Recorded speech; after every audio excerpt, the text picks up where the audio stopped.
Gaza affamé, Gaza martyrisé, Gaza annexé. À l'Assemblée nationale, Mathilde Panot frappe fort. Elle accuse directement le gouvernement français de complicité avec un génocide en cours. Un discours sans détour, des accusations graves, un silence assourdissant en face. Voici le moment choc qui agite la politique française et internationale. Gaza affamé, Gaza martyrisé, Gaza décimé et maintenant Gaza annexé. 20 mois de génocide, 53 000 Palestiniens, 20 000 enfants, des centaines de journalistes et de soignants, tous méthodiquement assassinés. Dimanche, Netanyahou a lancé l'offensive dans la bande de Gaza.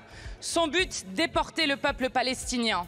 Depuis cet hémicycle, nous disons à Netanyahou et à ses soutiens inconditionnels, Gaza ne sera jamais israélienne.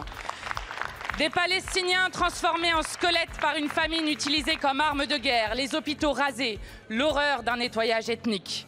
Devant le premier génocide filmé en direct de l'histoire de l'humanité, personne ne pourra dire qu'il ne savait pas.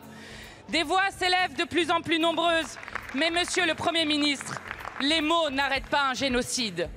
Vous manquez à vos obligations lorsque vous laissez Netanyahou sous mandat international survoler la France. Vous manquez à vos obligations lorsque vous tardez à convoquer le Conseil de sécurité de l'ONU pour mettre Israël et la communauté internationale face à leurs responsabilités. Vous manquez à vos obligations quand vous n'agissez pas pour suspendre immédiatement l'accord d'association entre l'Union européenne et Israël.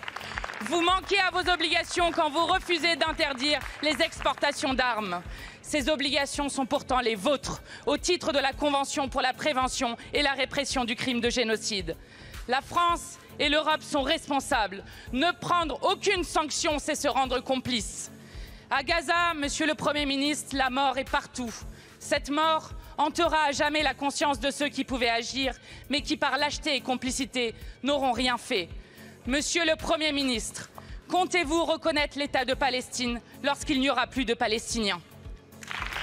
Ce n'est pas parce qu'on crie qu'on efface ce qui est en train de se passer et ce qui a causé cette explosion.